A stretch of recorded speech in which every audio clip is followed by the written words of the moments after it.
Welcome back to the channel. Let's get into another breakdown and prediction video. Cody Stamann, a well-rounded wrestler, taking on Ewell, a tall, rangier striker.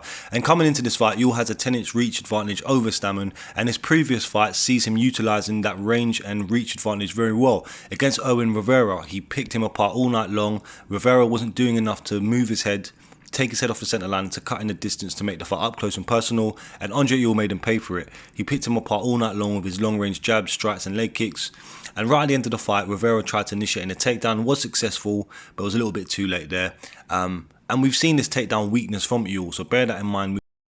And his fight before that, Ewell took on Jonathan Martinez, but we saw the exact same thing. At long range, Ewell was picking Martinez apart, countering with good shots and showing his accuracy in his strikes. In some spots though, Martinez had Ewell up against the cage and sort of negated his striking.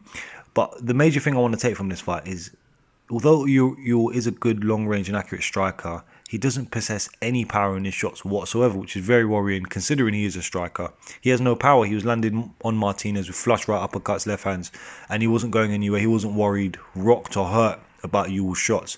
That's very worrying as a fighter. Ewell's been submitted 3 times and shown when he's under pressure, like in the Marlon Vera fight, he does fold, his composure and his defense goes out the window. He's shown weakness to his takedown and grappling game as well, and all of these things in combination really spell trouble against Cody Stamann, a well-rounded wrestler with good striking, good array of taekwondo-like kicks, speed on his punches, and he does all the things in between quite well. He moves laterally, he moves in and out, and he sets up his shots quite well. So in this fight, I'm leaning heavily towards Stamann, and we can see in his last fight against Jimmy Rivera, he was outfought, but it was a quality battle, and I think those sort of fights aren't necessarily major losses because of the competitiveness in the battle and the learning experiences that these fighters have in these sort of fights.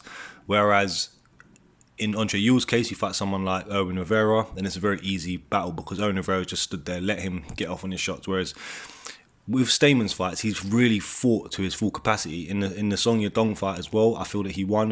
It's a controversial draw that they come.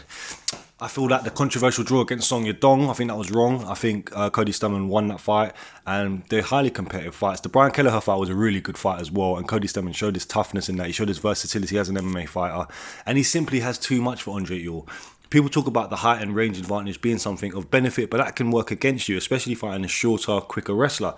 For the distance that it takes for Ewell to throw out those long shots, Stamann simply needs to slip, level change, and then Ewell has to bring that arm all the way back to then defend either a takedown or a punch or a kick.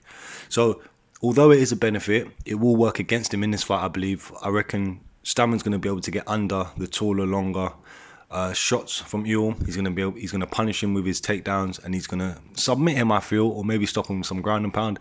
But I feel Cody Stamann's going to absolutely dominate Ewell in this one. Let me know what you think below in the comment section. Subscribe, like, share the video, and we'll be back with another one.